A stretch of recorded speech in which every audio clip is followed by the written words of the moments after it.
¿Y si la mayor revolución tecnológica de nuestra era estuviera a punto de convertirse en el mayor desastre? ¿Y si la única persona capaz de ver la catástrofe que se avecinaba fuera una niña a la que el mundo se negaba a ver? La historia que están a punto de escuchar trata sobre el brillo del genio, la ceguera de la arrogancia y un peligro silencioso que late en el corazón de una máquina perfecta. Prepárense para un viaje donde la lógica más pura se enfrenta al poder absoluto y donde un susurro ignorado puede ser la única diferencia entre un futuro brillante y una explosión devastadora. Antes de arrancar los motores de esta historia, quiero pedirles algo que es el combustible de este canal. Estamos construyendo un espacio para compartir relatos que nos hagan pensar y sentir, y nuestro primer gran sueño es llegar a la meta de 1000 suscriptores. Si esta historia enciende tu curiosidad, por favor, considera suscribirte. Es la mejor forma de apoyarnos. Y déjanos un comentario contándonos desde qué ciudad o país del mundo nos estás viendo. Me llena de energía saber hasta dónde llegamos. Ahora sí, abróchense los cinturones. En la cima del mundo, en el piso más alto de la torre de cristal y acero que llevaba su nombre, Marcos Monteiro contemplaba la ciudad que se extendía a sus pies como un mapa de su propio éxito. A los 45 años no era simplemente un millonario, era un ícono, un visionario, el genio tecnológico que había reinventado la energía portátil. Su oficina era un santuario del minimalismo y el poder. Paredes de vidrio inteligente que se opacaban con un gesto, muebles de diseño escandinavo y una única y enorme pantalla holográfica que mostraba datos en tiempo real sobre su imperio global, Monteiro Corp. En ese momento, Marcos estaba impaciente. Un grupo de sus mejores ingenieros, hombres y mujeres con doctorados de las mejores universidades del mundo, le presentaban los informes finales para el lanzamiento del Ícaro, su obra magna. Los diagnósticos son perfectos, señor Monteiro, dijo el ingeniero jefe, un hombre con el sudor del nerviosismo brillando en su frente. La batería ha superado todas las pruebas de estrés con un 99.8% de eficiencia. Marcos ni siquiera lo miró. Sus ojos estaban fijos en el horizonte. El 99.8% no es el 100%, replicó con una voz fría y cortante. El 0.2% de margen de error en una tecnología de esta magnitud es la diferencia entre un premio Nobel y un titular vergonzoso. Revisen los protocolos de nuevo. No quiero sorpresas, quiero perfección. Su equipo asintió en silencio, acostumbrado a su exigencia implacable. Para Marcos, la confianza no residía en su equipo, sino en sí mismo. Él había diseñado el núcleo del reactor de la batería. Él había escrito los algoritmos primarios. El Ícaro no era solo un coche, era una extensión de su propio ego, una prueba de que él, y solo él, podía doblegar las leyes de la física a su voluntad. A 15 kilómetros de esa torre de poder, en un pequeño apartamento de un barrio obrero olvidado por el brillo de la metrópolis, Luna vivía en un universo completamente diferente. Su taller no era una sala de juntas de cristal, sino una esquina de su habitación, un caos ordenado de componentes electrónicos rescatados. Viejas placas base de ordenador, motores de licuadoras averiadas, carretes de alambre de cobre, baterías de teléfonos móviles hinchadas. Para otros era basura. Para Luna era un léxico, un alfabeto con el que podía escribir en el lenguaje de las máquinas. Sus manos, pequeñas y ágiles, se movían con la precisión de un cirujano. En ese momento estaba soldando un cable minúsculo a un dron que había construido desde cero. Su cuerpo era un caparazón de quietud, pero su mente era una sinfonía de cálculos. No veía el dron como un juguete, veía el flujo de energía desde la batería hasta los rotores, visualizaba las líneas de código que dictaban su equilibrio, sentía la lógica de su diseño. Su abuela, que la observaba desde la puerta, sonrió. Sabía que el mundo exterior, con sus ruidos y sus reglas sociales confusas, a menudo era un lugar difícil para Luna. Pero allí, en su santuario de cables y circuitos, su nieta estaba en paz, estaba en casa. La noticia del gran evento de Marcos Monteiro había llegado incluso a su pequeño mundo, no a través de los canales financieros, sino a través de los blogs de tecnología que Luna devoraba. No le importaba el lujo, la fama o el hombre, le importaba la promesa de la tecnología, una batería de matriz energética autorrecargable. La descripción era vaga, casi mística, pero para Luna era una pieza de música que necesitaba escuchar, un poema que necesitaba leer. La idea de una fuente de energía que podía regenerarse a sí misma, un sistema de circuito cerrado casi perfecto, era la forma más pura de lógica que podía imaginar. Sin que su familia lo supiera, decidió que tenía que verlo, no por el espectáculo, sino para observar de cerca ese milagro de la ingeniería, para sentir su patrón, para entender su lenguaje. El genio que vivía en la cima del mundo estaba a punto de presentar su creación perfecta, sin saber que la única persona capaz de ver su defecto más profundo ya estaba en camino para presenciarlo. El evento de lanzamiento del Ícaro era menos una presentación de producto y más una coronación. Se celebraba en una plaza modernista, un espacio abierto rodeado de arquitectura de vanguardia. La prensa mundial estaba allí. Inversores con sonrisas calculadas, celebridades que añadían glamour y políticos que buscaban una foto junto al futuro. Y en el centro de todo, sobre una plataforma giratoria, bajo los focos que lo hacían brillar como un diamante negro, estaba el coche. El Ícaro era una obra de arte. Sus líneas eran fluidas, aerodinámicas, parecía haber sido esculpido por el viento. No tenía manijas en las puertas ni espejos retrovisores visibles.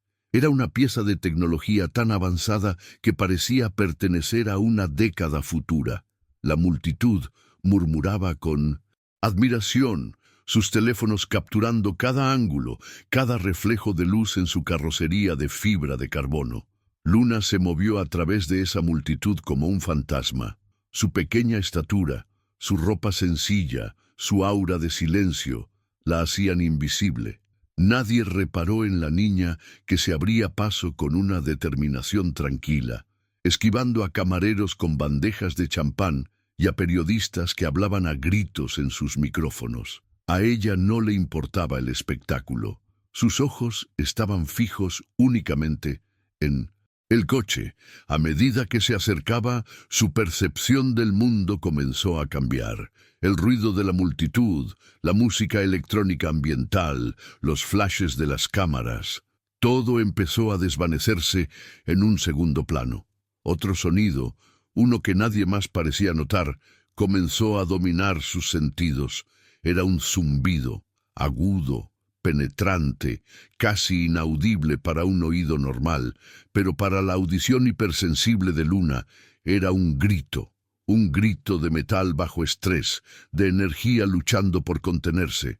Era el sonido de un sistema operando en el límite absoluto de su tolerancia. Se detuvo a unos metros de la plataforma, el zumbido ahora vibrando en sus dientes, causándole un profundo malestar físico. La mayoría de la gente se habría alejado, pero Luna hizo lo contrario. Necesitaba más datos. Sacó de su mochila su tablet, un modelo antiguo y grueso, con la pantalla ligeramente rayada, pero con un hardware que ella misma había modificado. Había instalado un analizador de espectro de ondas electromagnéticas casero, usando la antena de un viejo router. Abrió la aplicación que ella misma había programado. La pantalla se llenó de datos. Mientras los teléfonos de los demás mostraban fotos glamurosas, la pantalla de Luna mostraba la verdad invisible. El campo de energía que emanaba del Ícaro no era la firma estable y limpia que debería tener una batería revolucionaria. Era una tormenta, un patrón de datos violento, caótico y errático. Picos rojos y naranjas se disparaban por toda la Pantalla, una representación visual de una inestabilidad crítica. Su mente, en una fracción de segundo, conectó los dos puntos de datos, el zumbido agudo y la firma energética caótica. El patrón era inconfundible. Era el patrón de una reacción en cadena. La matriz de la batería se estaba sobrecargando, generando más energía de la que podía contener o disipar. El sistema de autorrecarga, la mayor genialidad de Marcos, se había convertido en su mayor defecto. No era estable, era una bomba de tiempo. Luna levantó la vista de su tablet. Vio a Marcos Monteiro subiendo al escenario, saludando a la multitud con una sonrisa triunfante. Lo vio caminar hacia el coche, su mano extendiéndose para abrir la puerta con un sensor biométrico. Iba a activar el sistema por completo para la demostración final. Iba a iniciar la secuencia de ignición, y Luna, con la fría certeza de la lógica, supo lo que iba a pasar a continuación. La sobrecarga alcanzaría su punto crítico, y la batería, esa maravilla de la tecnología, sufriría una descompresión explosiva. No tenía miedo en el sentido tradicional. Sentía una urgencia abrumadora por corregir un error crítico en el sistema, por evitar el resultado inevitable de un patrón defectuoso. Marcos Monteiro estaba a punto de entrar en un ataúd tecnológico, y ella, una niña invisible en medio de la multitud, era la única que lo sabía. Tenía que actuar, y tenía que hacerlo ya. El tiempo pareció ralentizarse. Marcos Monteiro, con una sonrisa ensayada para las cámaras, caminaba hacia el Ícaro. Su mano se levantó para saludar a la multitud que coreaba su nombre. Un gesto de triunfo de un rey volviendo a su trono. Para Luna, cada paso que él daba hacia el coche era un segundo menos en una cuenta regresiva mortal. El zumbido en sus oídos era ahora un grito agudo, y los picos rojos en la pantalla de su tablet danzaban como las llamas de un infierno electrónico. El instinto le decía que se quedara quieta, que no llamara la atención, que se protegiera. Pero la lógica, su fuerza motriz, era implacable. Un sistema defectuoso debía ser detenido. Un desastre inminente debía ser advertido. Impulsada por esa certeza matemática, hizo lo impensable. Se escurrió bajo la cuerda de seguridad de terciopelo, un pequeño fantasma decidido en un mar de trajes caros. Corrió por el espacio vacío entre la multitud y el escenario, sus zapatillas gastadas apenas haciendo ruido sobre el suelo pulido. «¡Espere!», gritó, pero su voz pequeña fue ahogada por los aplausos y la música. Dos guardias de seguridad, hombres corpulentos con trajes negros y auriculares, se movieron para interceptarla, sus rostros una máscara de aburrimiento profesional. Pero Luna, con una agilidad nacida de la necesidad, los esquivó, su pequeño cuerpo pasando entre ellos como agua. Llegó al borde de la plataforma justo cuando Marcos estaba a punto de colocar su mano en el sensor biométrico de la puerta. «¡Señor!», gritó de nuevo, esta vez con toda la fuerza de sus pulmones. El grito, agudo y desesperado, cortó el aire. Marcos se detuvo, su mano a centímetros del coche. Se giró, primero con fastidio, y luego con incredulidad al ver a la niña pequeña y desaliñada parada allí, con los ojos muy abiertos y una tablet vieja en sus manos. Un silencio incómodo se apoderó de la primera fila. Las cámaras se giraron hacia la inesperada interrupción. «Señor, no active el coche», dijo Luna, su voz ahora más tranquila, pero vibrando con una intensidad febril. «La batería está sobrecargada. El sistema de recarga está en un bucle de retroalimentación positiva. Si inicia la secuencia de encendido principal, va a explotar». Por un instante, nadie supo cómo reaccionar. Luego, el ingeniero jefe de Marcos soltó una carcajada nerviosa. El resto del equipo lo siguió. La tensión se rompió con una oleada de risas condescendientes. Marcos Monteiro, el gran genio, miró a Luna de arriba a abajo.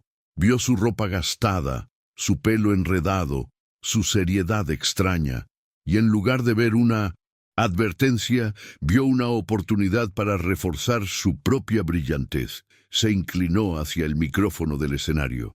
«Damas y caballeros», dijo con una sonrisa burlona, «parece que tenemos una nueva experta en ingeniería de baterías entre nosotros. Un aplauso para la joven prodigio».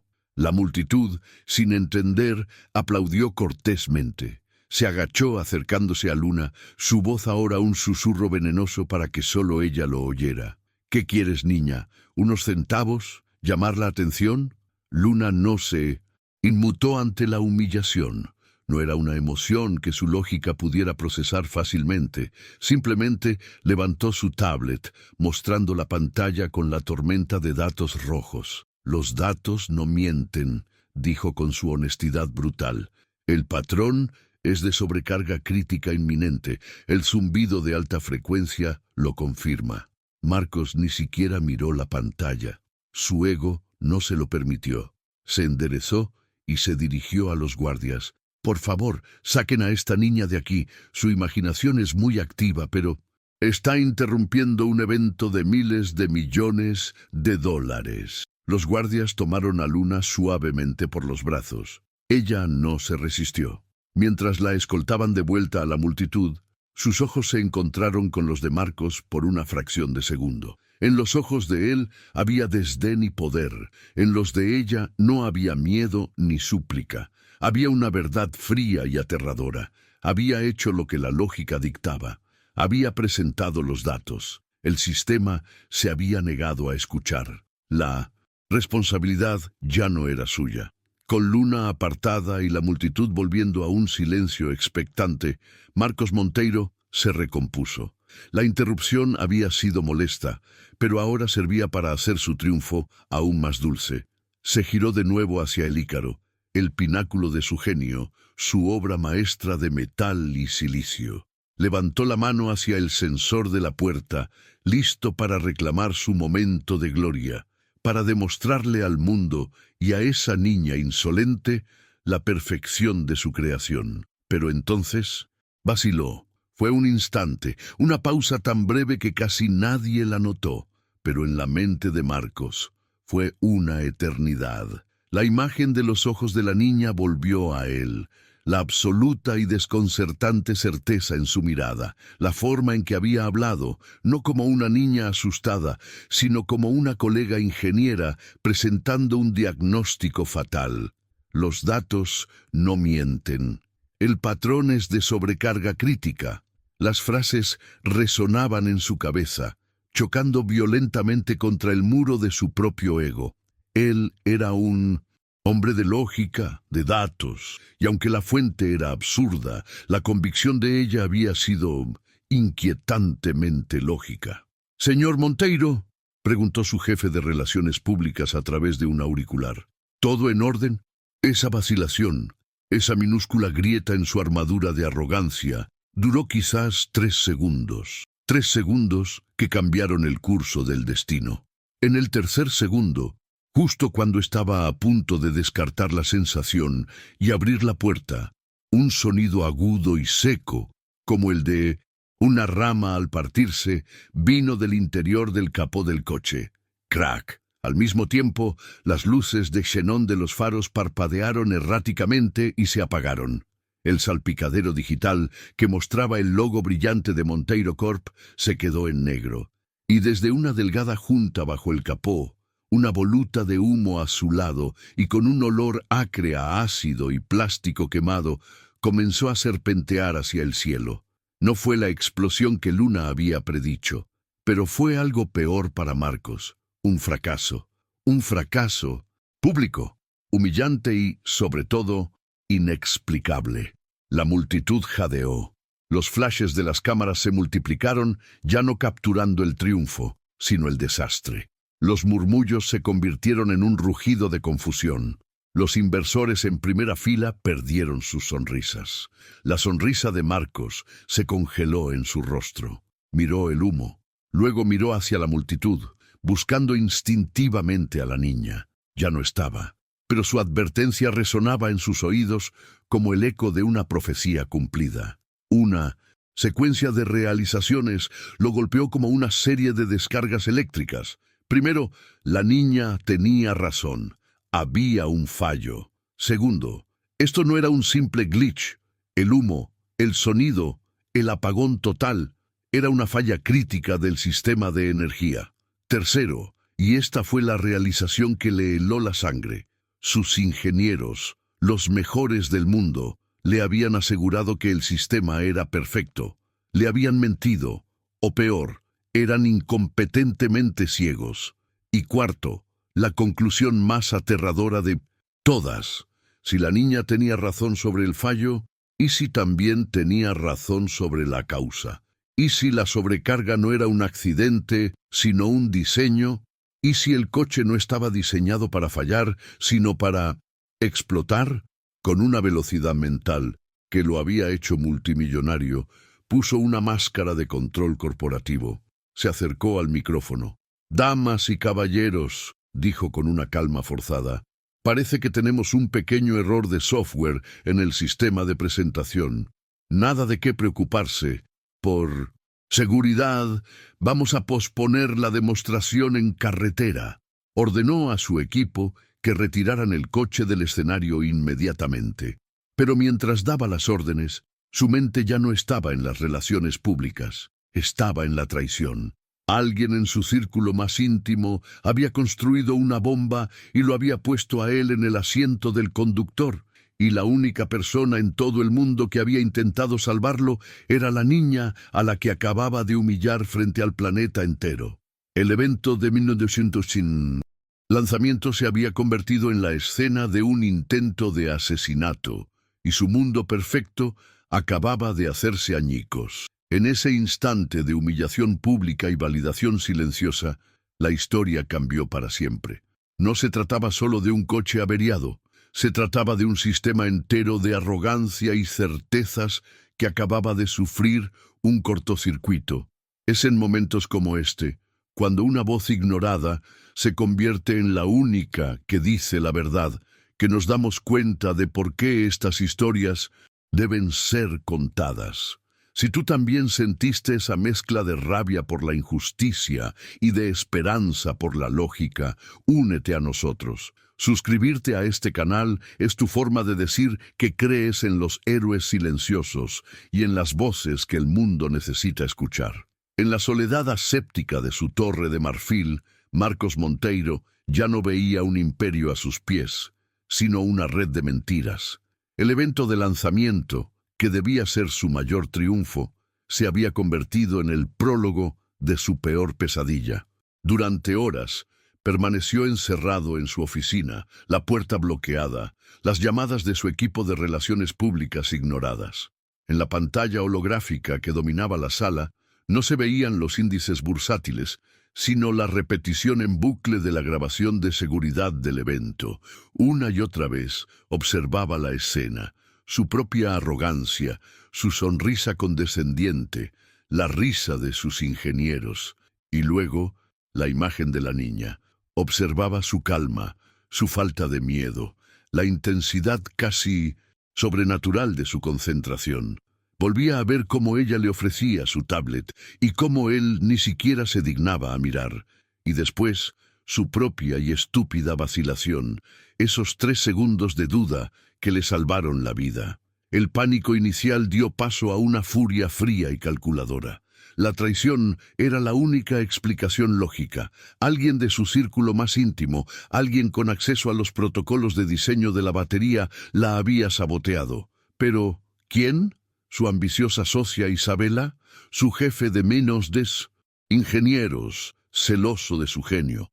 Podría ser cualquiera. No podía confiar en nadie. Su red de seguridad, sus protocolos, todo su sistema de control se había revelado como una ilusión. Y en medio de ese mar de paranoia, solo había un dato fiable, una única constante. La niña. La niña lo sabía. Ella había visto la verdad. Tomó una decisión. Usó su sistema de reconocimiento facial privado, cruzando las imágenes de seguridad del evento con las bases de datos públicas de la ciudad. Era una invasión de 1900.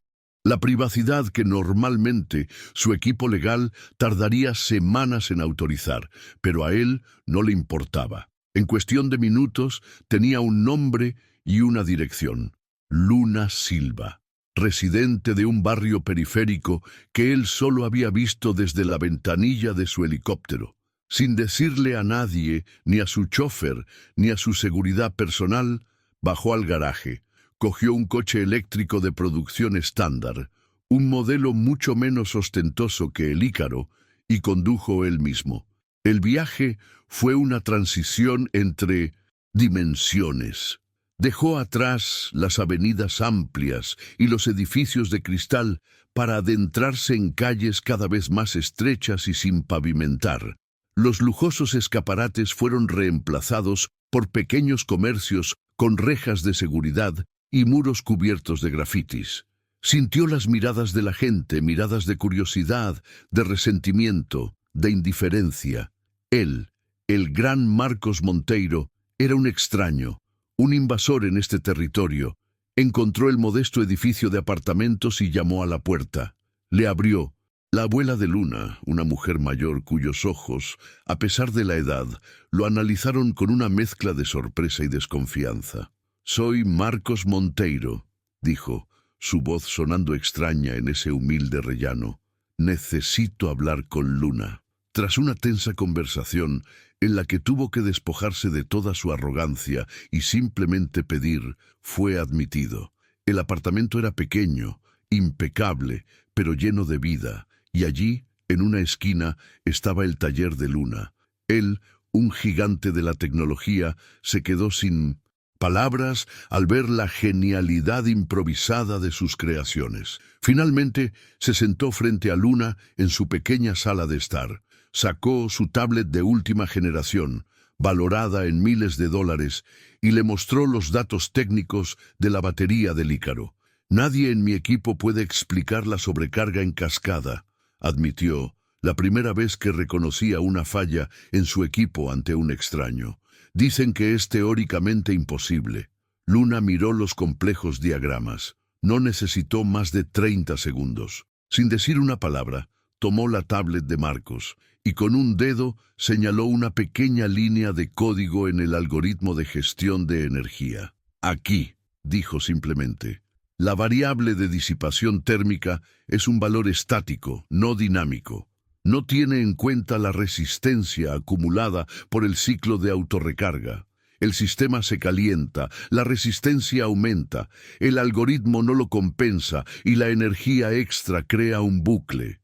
El sistema se come a sí mismo». La explicación era tan simple, tan elegante, tan fundamentalmente correcta, que Marcos sintió una punzada de vergüenza. Era un error de principiante, un detalle que él mismo, en su prisa y arrogancia, había pasado por alto, y que sus ingenieros, por miedo o incompetencia, nunca se atrevieron a cuestionar. Miró a la niña. Eres extraordinaria», susurró. Luego la miró a los ojos. «Luna, alguien intentó matarme hoy. Y tú eres la única persona en el mundo que sabe la verdad. Necesito tu ayuda». La alianza improbable acababa de forjarse, no sobre la amistad, sino sobre el lenguaje universal de la lógica. En la Torre Monteiro, la noticia del fallo técnico del Ícaro había desatado una crisis controlada, pero en la suite ejecutiva de Isabela Rojas, la socia de Marcos, la atmósfera no era de crisis, sino de furiosa impaciencia. «¿Qué quieres decir con que abortó la prueba?», le espetó a su jefe de seguridad por el comunicador. «El plan era perfecto». «Hubo una interrupción», respondió la voz. «Una niña», advirtió a Monteiro. Él dudó y hubo una pequeña sobrecarga en la plataforma. Tuvo que cancelar. Isabela sintió un escalofrío. Una niña, una variable aleatoria e imposible que había arruinado su plan meticulosamente diseñado. Pero lo peor era la implicación. Si Monteiro había escuchado a la niña, significaba que la semilla de la duda ya estaba plantada. Sabía que Marcos no era estúpido. Empezaría a investigar, empezaría a hacer preguntas, y eso era algo que ella no podía permitir. La cacería comenzó de inmediato. Isabela era una estratega brillante y despiadada. Activó la División de Seguridad Interna de Monteiro Corp, no para investigar el fallo, sino para localizar a Marcos. Era una ironía cruel. Estaba usando el propio imperio de Marcos para cazarlo. «Quiero un seguimiento completo», ordenó. Móvil personal, tarjetas de crédito, todos los vehículos registrados a su nombre. Activen el protocolo de vigilancia Guardián. Quiero saber cada movimiento que haga. Pero Marcos, anticipándose a esto, ya había entrado en modo fantasma. Había dejado su teléfono principal y su cartera en su oficina. Estaba conduciendo un coche que no estaba directamente a su nombre. Era un profesional de la paranoia. Isabela, frustrada, pasó al plan B, encontrar a la niña. Usen el software de reconocimiento facial de las grabaciones del evento. Crucen los datos con todos los registros cívicos. Encuentren a esa niña. Ella es la clave. Si la encontramos, lo encontramos a él. Mientras tanto, en el pequeño apartamento, la conversación entre Marcos y Luna fue interrumpida por una vibración. Era un dispositivo que Marcos llevaba, un pequeño token de seguridad personal que no se parecía a nada que Luna hubiera visto. Una luz roja parpadeó en él. «Nos han encontrado», dijo Marcos, su rostro endureciéndose. «¿Cómo?» «Mi red privada. Alguien está intentando acceder a ella con credenciales de administrador. Es Isabela. Sabe que estoy investigando. Y si saben que estoy investigando, saben que hablaré con la única persona que vio la verdad. Vendrán aquí». El pánico se apoderó de la madre y la abuela de Luna. Marcos miró a su alrededor. Tenían que salir, ahora. «No por la puerta principal», dijo Luna al instante, su mente ya procesando las rutas de escape. «Hay cámaras en la calle. Por la salida de incendios del patio trasero. Conduce a un laberinto de callejones. Yo los conozco. Ellos no». En ese instante, los roles se invirtieron por completo. El multimillonario, el hombre de poder, estaba indefenso. La niña silenciosa, la invisible, se convirtió en su guía, su protectora. Salieron por la parte de atrás justo cuando dos coches negros y sin distintivos se detenían discretamente en la calle principal. Hombres con trajes oscuros y aspecto de exagentes federales descendieron de ellos, moviéndose con una eficiencia intimidante. Marcos y Luna se escurrieron por los estrechos pasadizos, un laberinto de muros de ladrillo y ropa tendida que conformaba el tejido del barrio de Luna. Desde un escondite, vieron cómo los hombres de Isabela empezaban a interrogar a los vecinos, mostrando una foto de Luna en sus teléfonos. La amenaza ya no era una batería defectuosa, era real, física y se estaba acercando. Ya no eran un genio y una niña, eran dos fugitivos en una carrera contra un enemigo que tenía todos los recursos sin ninguna piedad. La noche cayó sobre la ciudad, pero para Marcos y Luna, la oscuridad no traía descanso, sino un manto precario para su fuga. Luna, con un conocimiento del terreno que ningún GPS podría igualar, los guió a través de un laberinto de pasadizos olvidados, azoteas y patios traseros que formaban el sistema circulatorio secreto de su barrio. Marcos, el hombre acostumbrado a la comodidad de su helicóptero y sus coches de lujo, ahora se encontraba sin aliento, siguiendo a una niña por escaleras oxidadas y saltando pequeños muros. Cada paso era una lección de humildad. Finalmente, llegaron a un refugio, un viejo cine abandonado, un gigante de hormigón de una era pasada, cuyo interior polvoriento y silencioso se convirtió en su escondite temporal. «Estaremos seguros aquí por ahora», susurró Luna, su voz resonando en el vasto espacio vacío.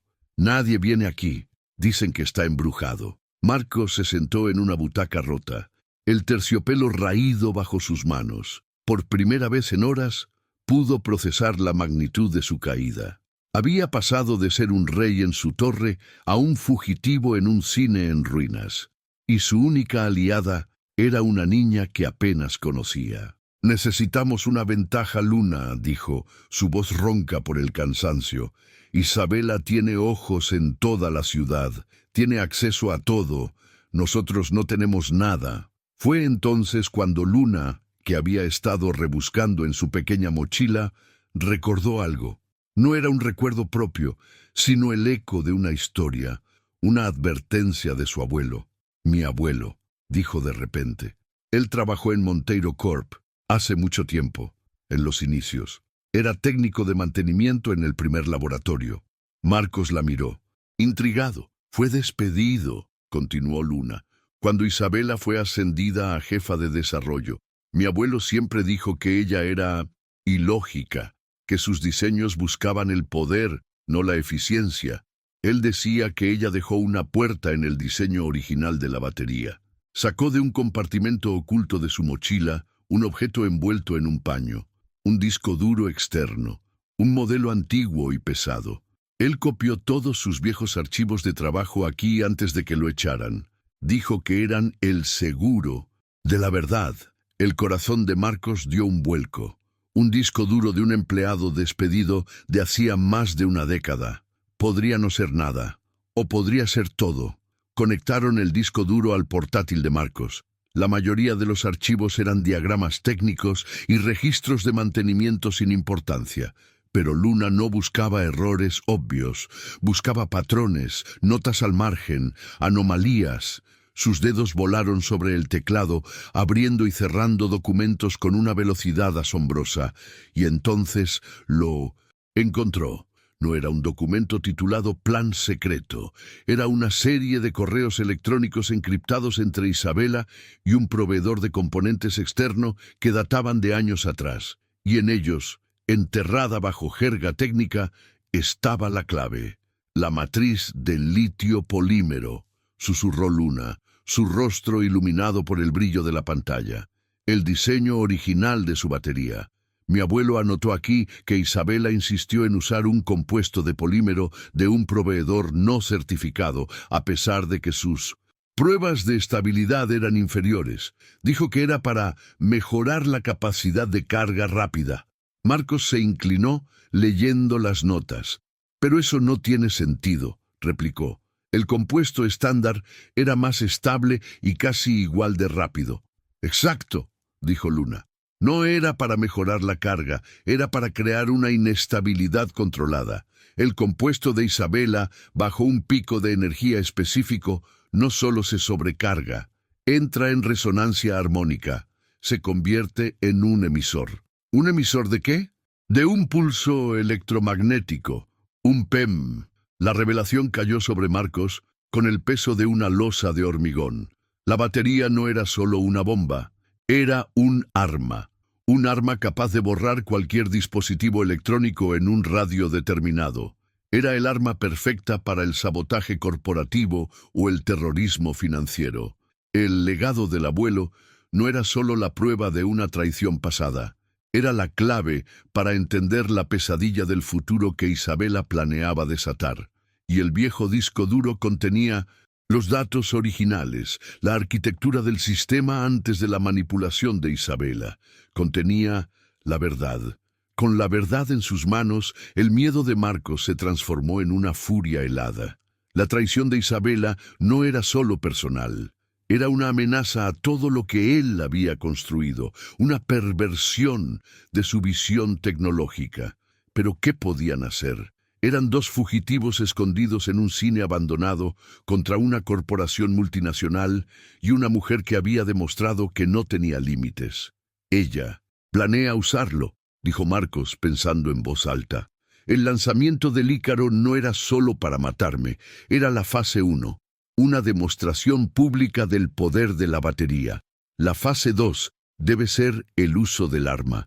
Abrió el navegador encriptado de su portátil y comenzó a buscar. Sus dedos, acostumbrados a cerrar tratos de miles de millones, ahora buscaban pistas como un detective. Encontró la noticia. En 2 días se celebraría en el centro financiero de la ciudad la cumbre anual de tecnología bancaria. Los directores de los bancos más grandes del país estarían presentes, presentando sus nuevas plataformas de seguridad digital. Aquí está, dijo Marcos. Es el objetivo perfecto. Un solo pulso electromagnético durante esa cumbre y podría borrar los datos de los servidores centrales de los bancos. Crearía un caos financiero sin precedentes. Y Monteiro Corp, con su infraestructura intacta, se posicionaría para salvar el sistema, asumiendo el control. El plan de Isabela era de una audacia y una maldad monumentales, pero ahora que entendían el qué, necesitaban un cómo. ¿Cómo podían detenerla? La puerta que ella abrió, podemos usarla para entrar, dijo Luna de repente, sin apartar la vista de los diagramas originales de la batería en la pantalla. La inestabilidad del compuesto de polímero es una vulnerabilidad. Si podemos enviarle una frecuencia de resonancia específica, una contrafrecuencia, podemos desestabilizar la matriz de forma prematura y controlada, no para que explote, sino para que se apague, para que se queme de forma segura.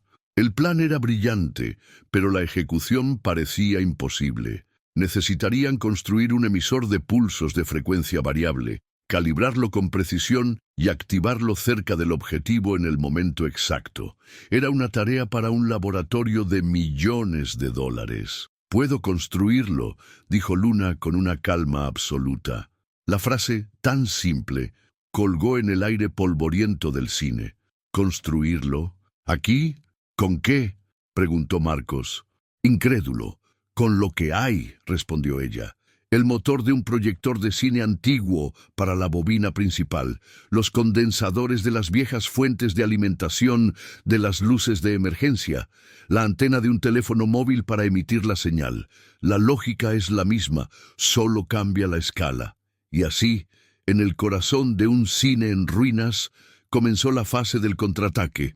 Mientras Marcos usaba sus últimos recursos encubiertos para conseguir información sobre la seguridad de la cumbre, Luna se convirtió en una maestra de la ingeniería de la escasez. Desmontó el viejo proyector, extrajo sus componentes, soldó cables con un soldador improvisado alimentado por la batería del coche de Marcos. No era la elegancia de un laboratorio, sino la genialidad del campo de batalla. Estaba construyendo un arma para desarmar otra arma, usando la basura de un mundo para salvarlo de la tiranía de otro. El plan era una locura, una apuesta de 1 entre 1.000.000. Pero mientras Marcos observaba a esa niña transformar chatarra en un dispositivo de alta tecnología, empezó a creer, por primera vez en mucho tiempo, que no todas las batallas se ganaban con dinero y poder. Algunas se ganaban con un soldador, un cuaderno viejo y la lógica implacable de una mente extraordinaria. El plan de contraataque, concebido en la penumbra de un cine abandonado, era una obra de audacia y desesperación. El objetivo, la cumbre anual de tecnología bancaria, un evento de altísima seguridad que se celebraría en el centro de convenciones más moderno de la ciudad. Allí, en el escenario principal, el Ícaro sería exhibido como una pieza central, el caballo de Troya de Isabela, listo para desatar el caos. La misión de Luna y Marcos era infiltrarse en el evento y desplegar el dispositivo neutralizador de Luna lo más cerca posible del coche, momentos antes de la detonación programada. Era una misión suicida. La seguridad del evento estaría a cargo de los mejores equipos, incluyendo, irónicamente, la propia división de seguridad de Monteiro Corp, ahora bajo el control de Isabela. «No podemos entrar por la puerta principal», dijo Marcos, estudiando los planos del edificio en su portátil. Reconocimiento facial, detectores de metales, guardias por todas partes. «No necesitamos la puerta principal», respondió Luna en voz baja, señalando un punto en el diagrama. «Necesitamos el subsuelo, los conductos de mantenimiento, los sistemas tienen puntos ciegos, pero incluso para llegar a los conductos necesitaban acceso, Fue entonces cuando Marcos recurrió a su último recurso, su memoria. Recordó a un viejo técnico, un amigo leal del abuelo de Luna llamado Ramiro, que había sido transferido al centro de convenciones años atrás, un hombre que siempre se quejó en voz baja de la nueva y despiadada dirección de la empresa. Usando un canal de comunicación encriptado, Marcos lo contactó. La llamada fue breve y tensa. «Ramiro, soy Marcos Monteiro. Necesito tu ayuda. La empresa está en peligro. La hija del viejo, Silva, está conmigo». Hubo un largo silencio al otro lado de la línea. Finalmente, la voz cascada del hombre respondió. «El viejo Silva siempre dijo que la lealtad no tiene fecha de caducidad. Puerta de servicio 7, a las 5 a.m. Tendrán una ventana de 10 minutos». La infiltración comenzó en la oscuridad helada que precede al amanecer. Ramiro los esperaba, un fantasma en la neblina, con 2 uniformes de mantenimiento y 2 tarjetas de acceso. Esto solo los llevará hasta el nivel de subsuelo. Advirtió: «El resto depende de ustedes. Tengan cuidado. La seguridad de Monteiro está por todas partes».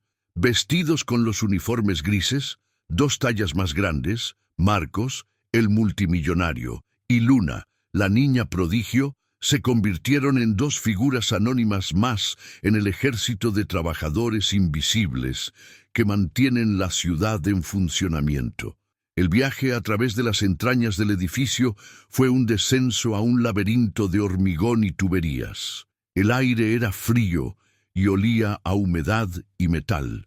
El único sonido era el zumbido constante de los sistemas de ventilación y sus propios pasos cautelosos. Luna era la guía. Su mente, que veía el mundo como un diagrama de flujo, interpretaba los planos del edificio que había memorizado. «Izquierda aquí», susurraba. «El sensor de movimiento tiene un punto ciego de 3 segundos cada vez que el ventilador principal se activa». Marcos la seguía, asombrado por su capacidad para navegar por un entorno que para él era completamente alienígena.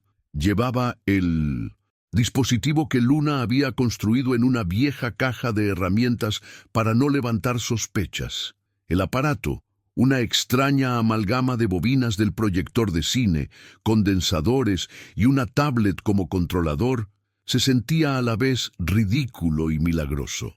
En un momento, tuvieron que esconderse en un nicho oscuro mientras una patrulla de seguridad pasaba, sus botas resonando a pocos metros de distancia. Marcos sintió una punzada de miedo puro, una emoción que no había experimentado desde su juventud. Se dio cuenta de que su vida dependía por completo de la calma y la lógica de la niña que estaba a su lado. Finalmente llegaron a su destino, un pequeño cuarto de cableado, justo debajo del gran salón de exposiciones. A través de una rejilla en el techo, podían oír los murmullos de la multitud y la música del evento que estaba a punto de comenzar. «Es aquí», dijo Luna. «Desde este panel puedo acceder a la red eléctrica principal del salón. Necesito canalizar la energía para alimentar el pulso». Abrió la caja de herramientas y comenzó a trabajar, sus manos moviéndose con una velocidad y una precisión que desmentían su edad. Mientras conectaba su dispositivo a la maraña de cables, las luces del salón principal se encendieron. En el escenario, una figura elegante y poderosa caminó hacia el podio. Era Isabela, sonriendo a la multitud, lista para dar inicio a la cumbre. El reloj había comenzado su cuenta atrás final. La tensión en el pequeño cuarto de cableado era tan densa que se podía cortar con un cuchillo. Mientras Luna trabajaba, su rostro una máscara de concentración absoluta, Marcos actuaba como su vigía, observando a través de la rejilla la ceremonia que se desarrollaba arriba. Vio a Isabela en el escenario, hablando con una elocuencia carismática sobre un futuro de seguridad financiera total, una utopía que él sabía que era una fachada para el caos que planeaba desatar. La ira y la impotencia lo consumían. No podía quedarse escondido mientras ella destruía su legado y ponía en peligro a millones. Tenía que intervenir, tenía que comprarle tiempo a Luna. «Sigue trabajando», le susurró a la niña. «Voy a crear una distracción». Se sentó en el suelo, abrió su portátil y, utilizando un acceso de administrador de emergencia que solo él conocía, se infiltró en la red de presentación de la cumbre. Arriba, Isabela estaba en el clímax de su discurso. «Y para demostrar el poder de esta nueva era de seguridad, les presento el futuro, el sistema de energía. Ícaro, el corazón de la red financiera del mañana». Justo cuando pronunció esas palabras, la gigantesca pantalla detrás de ella parpadeó y su presentación de diapositivas fue reemplazada por una sola imagen: el rostro de Marcos Monteiro, transmitiendo en vivo desde la cámara de su portátil. Un jadeo colectivo recorrió el salón. Isabela se quedó helada, su sonrisa profesional convirtiéndose en una mueca de furia. «Isabela», dijo la voz de Marcos, resonando en todo el salón. «Una presentación impresionante, pero olvidaste mencionar algunos de los riesgos de tu nueva tecnología». El duelo había comenzado. Era una batalla de ingenios, transmitida a una audiencia de los hombres y mujeres más poderosos del mundo financiero. «Marcos», respondió ella, recuperando la compostura con una velocidad asombrosa. «¡Qué sorpresa! Pensé que te habías tomado unas vacaciones no planificadas». «Estaba revisando algunos de nuestros viejos proyectos», replicó él, «como el diseño original de la batería Ícaro, el que mi equipo y yo creamos antes de tus mejoras. ¿Recuerdas la estabilidad, la seguridad? Principios que parecen haberse perdido». Mientras el duelo psicológico se desarrollaba arriba, abajo, Luna corría su propia carrera contra el tiempo. «Necesito más potencia», susurró. «El pulso debe ser lo suficientemente fuerte como para crear una sobrecarga controlada en la matriz. Tengo que desviar la energía del sistema de climatización». Marcos, mientras debatía con Isabela, le transmitía datos técnicos del edificio. «Prueba el conducto 4B, Luna. Debería estar menos monitorizado». «Isabela, háblanos de la inestabilidad del compuesto de polímero», continuó Marcos en la pantalla. «Háblanos del riesgo de una descompresión en cadena bajo un pico de energía como el que podrías inducir remotamente, por ejemplo». La cara de Isabela se contrajo. «Estás delirando, Marcos. Son acusaciones graves y sin fundamento». Abajo, Luna hizo la conexión final. El dispositivo, que había construido con chatarra, comenzó a emitir un zumbido bajo y potente, la luz de su tablet parpadeando mientras la energía se acumulaba. «Casi está», murmuró. Arriba, Isabela, sintiendo que perdía el control, decidió actuar. Hizo una seña discreta a su jefe de seguridad. «Parece que mi antiguo socio sufre de paranoia. Es hora de terminar con esta interrupción y pasar a la demostración real», anunció a la audiencia. Sacó un pequeño detonador de su bolsillo. Marcos vio el movimiento en la pantalla. «Luna, ahora», gritó en voz baja a su comunicador. Isabela apretó el botón. Marcos la miró a través de la pantalla, una mezcla de tristeza y desafío en sus ojos. Y en el cuarto de cableado, Luna, con los ojos cerrados por la pura concentración, deslizó su dedo por la pantalla de su tablet, liberando el contrapulso. El mundo contuvo la respiración. En el instante en que Isabela apretó el botón de su detonador, dos pulsos de energía invisibles chocaron en el corazón del Ícaro. Uno, malicioso y destructivo, diseñado para desatar el caos. El otro, preciso y lógico, diseñado por Luna para imponer el orden. Durante una fracción de segundo, el universo pareció contener la respiración.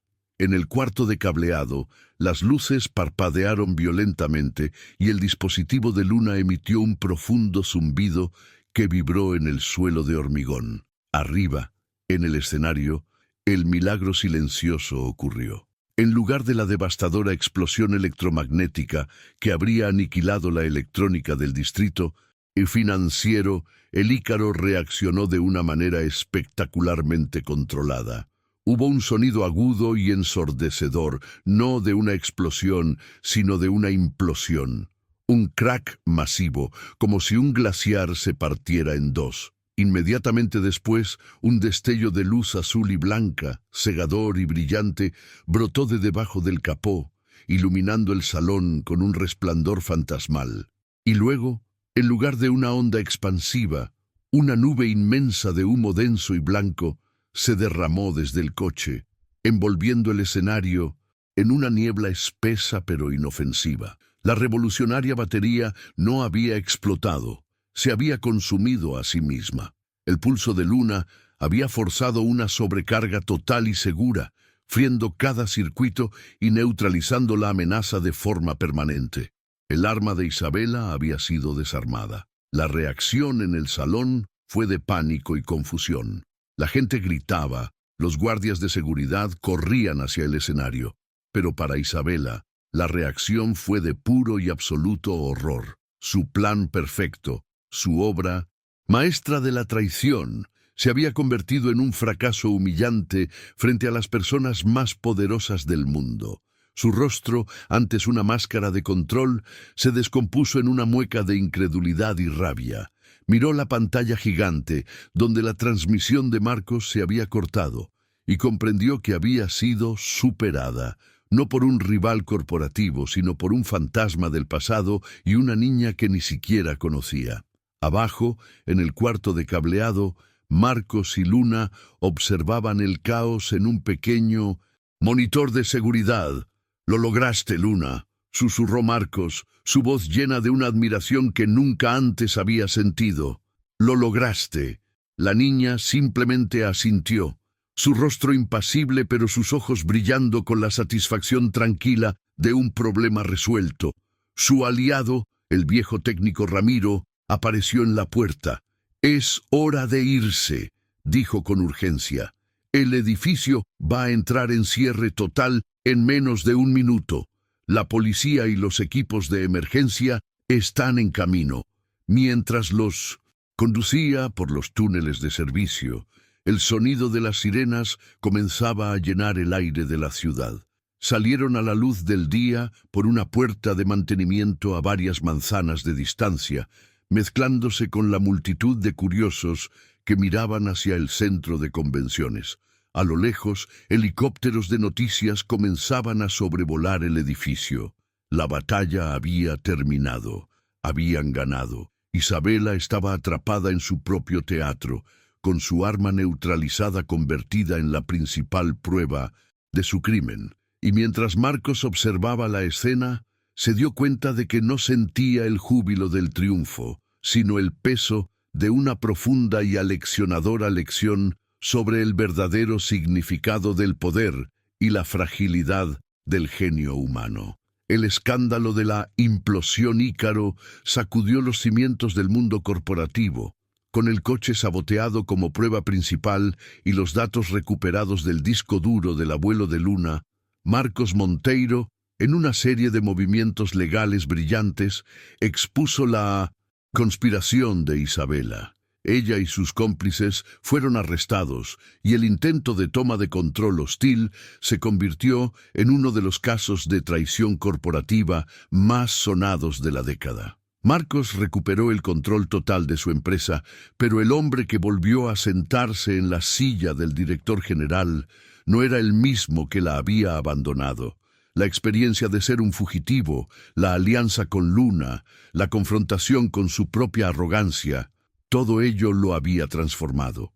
La torre de cristal ya no le parecía un trono, sino una jaula dorada. Un año después, el cambio era visible para todos. Marcos Monteiro seguía siendo un genio de la tecnología, pero su enfoque había cambiado radicalmente.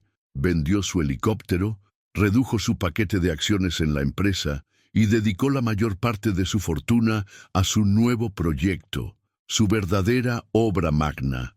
No era una máquina ni un software, era la Fundación Ícaro, y no estaba ubicada en el distrito financiero. Su espectacular sede, un edificio de diseño abierto lleno de luz, cristal y madera reciclada, fue construida en el corazón del barrio de Luna. No era una organización benéfica tradicional, era un laboratorio de innovación, un centro de creación y una escuela de alto nivel, todo en uno, dedicado a encontrar y nutrir mentes jóvenes y brillantes en comunidades desfavorecidas. Y su primera y más importante miembro era, por supuesto, Luna. Ahora, con 11 años, ya no era una observadora silenciosa, sino una innovadora jefe junior. Pasaba sus tardes en los laboratorios de la Fundación, con acceso a impresoras 3D, analizadores de espectro, ordenadores cuánticos, todas las herramientas que antes solo podía soñar. Ya no construía maravillas con chatarra, ahora tenía los recursos para construir el futuro. Pero lo más importante era que no estaba sola. Estaba rodeada de otros niños como ella, jóvenes con dones únicos que la sociedad no había sabido entender. Y Luna, con su calma y su lógica, se había convertido en su mentora natural. La escena final nos lleva al laboratorio principal de la Fundación. Marcos, vestido con unos vaqueros y una camisa sencilla, observa a Luna mientras ella le explica un nuevo diseño en una pantalla holográfica. Su rostro ya no tiene la dureza de antes. Ahora está lleno de calidez y un orgullo casi paternal. Si invertimos el flujo iónico en la fase de precarga, dice Luna, señalando un complejo diagrama, podemos crear un sistema de purificación de agua que funcione con energía solar y un 98% de eficiencia. Podría dar agua potable a miles de aldeas. Marcos sonríe. Esa es una lógica brillante, Luna, responde. Pero lo más brillante es la intención detrás de ella.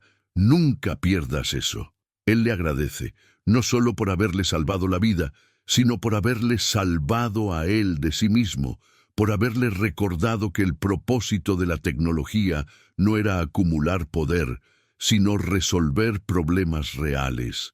Y al verlos juntos, el genio redimido y la observadora que cambió su mundo, entendemos que el mayor acto de innovación no es crear una máquina, sino creer en el potencial de otro. Historias como esta nos dan un mapa hacia un futuro mejor, un futuro donde el talento no tiene código postal y la genialidad no tiene por qué hacer ruido. Si quieres seguir explorando ese mapa con nosotros, te invito a ser parte de esta comunidad.